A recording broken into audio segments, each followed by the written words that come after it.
सगरमाथा नेपाल चीन विवाद। सगरमाथा नेपालको मात्रै कि नेपाल र चीन बीचको साझा। दर्शकवृन्द नमस्कार, म शङ्कर भुसाल, तपाईँ जगत खबर हेर्दै हुनुहुन्छ। यो भिडियो कुन ठाउँबाट हेर्दै हुनुहुन्छ कृपया कमेन्ट गर्नुहोला।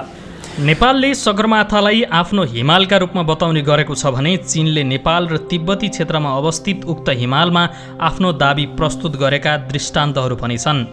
तर सन् 1961मा तत्कालीन राजा महेन्द्रले चिनिया नेता माओ त्से-तुङसँग कुराकानी गरेपछि सगरमाथाका बारेमा उसबेला नेपाल र चीनबीच रहेको सीमा विवाद निरूपण भएको विज्ञहरू बताउँछन्। यसै वर्ष मे महिनामा चिनिया सरकार नियन्त्रित एक टेलिभिजन च्यानलले स्थानीय भाषामा चोमोलुङ्गा भनिने विश्वको सर्वोच्च शिखर चीनको स्वशासित क्षेत्र तिब्बतमा अवस्थित रहेको भन्दै केही तस्बिरहरू ट्विट गरेपछि त्यसको चर्को आलोचना भएको थियो। त्यसपछि उक्त टेलिभिजनले सो हिमाल नेपाल चीन सीमामा पर्ने भन्दै त्यसलाई सच्याएको थियो। सन् 1960मा नेपालका प्रथम जननिर्वाचित प्रधानमन्त्री विश्वेश्वर प्रसाद कोइरालाले बेइजिङको भ्रमण गर्दा नेपाल र चीन बीचको सीमा निर्धारणबारे छलफल हुँदा सगरमाथामा चिनिया दाबी बाहिर आएको थियो। सगरमाथाको दाबी बारेको रोचक इतिहास। सन् 1960मा नेपालका प्रथम जननिर्वाचित प्रधानमन्त्री विश्वेश्वर प्रसाद कोइरालाले बेइजिङको भ्रमण गर्दा नेपाल र चीन बीचको सीमा निर्धारणबारे छलफल हुँदा सगरमाथामा चिनिया दाबी बाहिर आएको थियो। उसबेला एउटा चिनिया नक्साले सगरमाथालाई मात्रै नभई सम्पूर्ण महालङ्गुर श्रृङ्खला र त्यसबाहेक नेपालतर्फको 5 माइल क्षेत्रलाई चीनमा देखाएको सन् 1975मा प्रकाशित एउटा अनुसन्धानमूलक लेखमा उल्लेख छ। चीनले मुख्य गरी 3वटा आधारसहित आफ्नो दाबी राखेको सो लेखमा उल्लेख छ। पहिलो, चीनले तिब्बती मोहडाबाट आरोहण अनुमति दिने गरेको र नेपालले त्यसप्रति कहिले पनि विरोध नजनाएको। दोस्रो, तिब्बतीहरूले चोमोलुङ्गा नाम दिए पनि उक्त हिमालको नेपाली नाम नभएको र त्यो भए पनि भर्खरै दिएको। तेस्रो, पानी ढलोबाट दक्षिणमा रहेको थाङबोचे गुम्बा कुनै समयमा तिब्बतमा रहेको रोङबु गुम्बाको क्षेत्राधिकारमा रहेको। त्यसबेला प्रधानमन्त्री कोइरालाले ती दावीलाई अस्वीकार गर्दै भूगोल, संस्कृति, इतिहास सबैका आधारमा सगरमाथा सम्पूर्ण रूपमा नेपालको रहेको बताएका थिए।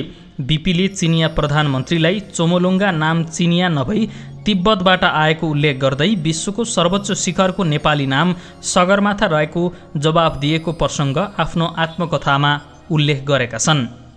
सगरमाथाकै कारण भएको थियो नेपालमा पहिलो चीन विरोधी प्रदर्शन। दुवै प्रधानमन्त्रीबीच कुरा नमिलेपछि यो विषयमा कोइराला र चिनिया नेता माओबीच कुराकानी भएको थियो। त्यसबेला माओले दुई देशले संयुक्त स्वामित्व कायम राख्न सक्ने र सगरमाथालाई मितिरी चुचुरो मान्न सकिने धारणा राखेका थिए। नेपालभित्र पर्ने चुचुरोलाई साझा मान्न आफूले नमानेको बीपीले आत्मकथामा उल्लेख गरेका छन्। चीनको भ्रमणबाट स्वदेश फर्किएपछि प्रधानमन्त्री कोइरालाले चीनले सगरमाथामाथि दाबी गरेको विषय सार्वजनिक गरिदिएका थिए। त्यसले नेपालमा चीन विरोधी भावना पैदा गरायो।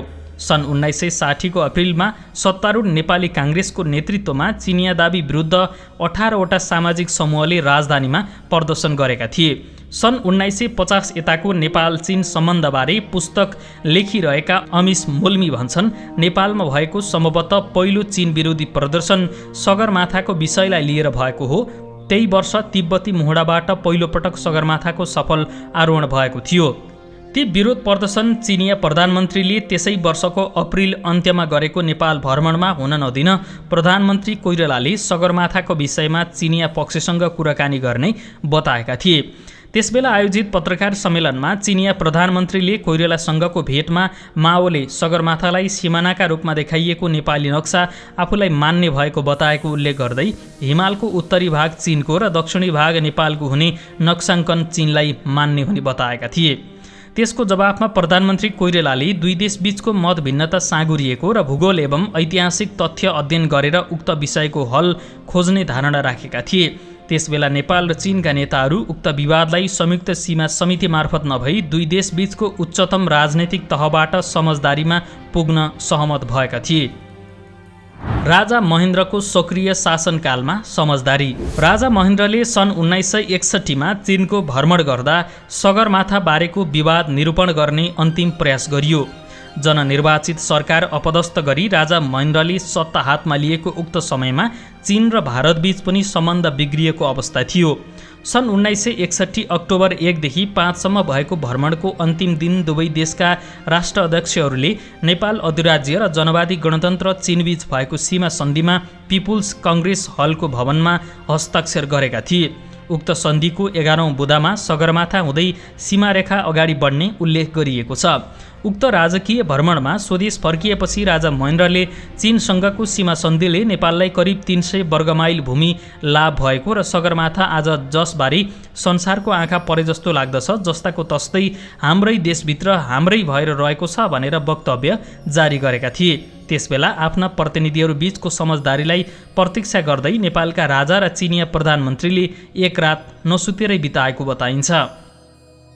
सगरमाथाको चुचुरो दुई देशको सीमा स्तम्भ। नापी विभागका पूर्व महानिर्देशक पुण्य ओलीका अनुसार सगरमाथाको चुचुरो दुई देश बीचको सीमा स्तम्भ हो। उनले भने ऐतिहासिक कालदेखि नै सगरमाथा नेपालले पनि आफ्नो भन्ने र चीनले पनि आफ्नो भन्ने गर्दै आएका थिए। किन झगडा गरिरहने, त्यसको चुचुरोलाई सीमा स्तम्भ मानौ भनेर राजा महेन्द्र र माओ त्से तुङ बीच सहमति भएको हो। उनले थपे, सुरुमा चिनिया पक्षले तल नाम्चे क्षेत्रसम्म दाबी गरेको भनिन्छ। हामीले त्यो होइन, त्यो त पानी ढलो हो भन्ने जवाफ दिएका थियौँ। सगरमाथा बाहेक मकालु, गौरीशङ्कर जस्ता हिमाल पनि दुई देशबीच सीमा स्तम्भ जस्तै गरी अवस्थित छन्। ती हिमालका उचाइका आधारमा हामीले अरूतिरका नक्साहरू बनाएका हौँ। सरकारी अधिकारीहरू चाहिँ अझै पनि सगरमाथाको चुचुरो नेपाल र चीनबीच साझा हो कि होइन भन्ने बारे प्रष्ट रूपमा बोल्दैनन्। नेपाल र चीनले संयुक्त रूपमा गरेको नक्साङ्कनबारे जानकारी दिन आयोजित पत्रकार सम्मेलनमा नापी विभागका महानिर्देशक प्रकाश जोशीले सीमाको विषय परराष्ट्र मन्त्रालयको क्षेत्राधिकारमा पर्ने भन्दै स्पष्ट जवाफ दिएनन्। तर चीनले नेपालबारे पुस्तक लेखिरहेका मोल्मी राजा महेन्द्रको चीन भ्रमणका समयमा गरिएको सहमतिले सगरमाथाको चुचुरो दुई देशको साझा रहेको प्रष्ट पारेको बताउँछ। चुचुरो दुई देशको सीमा हो। उत्तरी भूगोल चीनको तिब्बत हो, त्यही भएर उनीहरूले त्यहाँबाट पर्वतारोहणको अनुमति दिन्छन्। दक्षिणतर्फ हाम्रो भूभाग परिहाल्यो। सन् 1960 को दशकमा सगरमाथाको सीमा विवाद हल गरेका नेपाल र चीन त्यसको झण्डै 60 वर्षपछि संयुक्त रूपमा उचाइ घोषणा गर्ने सहमतिमा पुगेका थिए। चीनिया राष्ट्रपति सी जिङपिङको भ्रमणका क्रममा भएको उक्त सहमतिको राजनीतिक अर्थ रहेको मोल्मी टिप्पणी गर्छन्। उनले भने सगरमाथा अरू कुनै तेस्रो देशको होइन, यो नेपाल र चीनको हो। यसको उचाइ निर्धारण गर्नेदेखि यसको नाम र ऐतिहासिक विरासतको विषयमा हामी दुई देशको हक हुनुपर्छ भन्ने चीनले स्थापित गरिरहेको छ। राष्ट्रपति सीको भ्रमणका क्रममा नेपाल र चीनले सगरमाथालाई मित्रताको प्रतीकका रूपमा उल्लेख गर्दै दुवै देशले संयुक्त वैज्ञानिक अध्ययन अनुसन्धान गर्ने जनाएका थिए। चीनका विज्ञहरूले सन् 1721 आसपासमा कोरिएका विश्वका सर्वोच्च शिखरको नक्सा आफूसँग भएको बताउँछन्। ब्रिटिस सर्वेयर जेनरल जर्ज एभरेस्टका नाममा सगरमाथाको अङ्ग्रेजी नामाकरण गरिएकोमा असन्तुष्टि जनाउने गरेको पाइन्छ। दर्शकवृन्द, आजको विषयवस्तु तपाईँलाई कस्तो लाग्यो कृपया प्रतिक्रिया दिन नबिर्सनुहोला। हवस् त, आजको भिडियोबाट तपाईँहरू सम्पूर्णप्रति आभारी रहँदै म पनि बिदा हुन्छु। नमस्कार।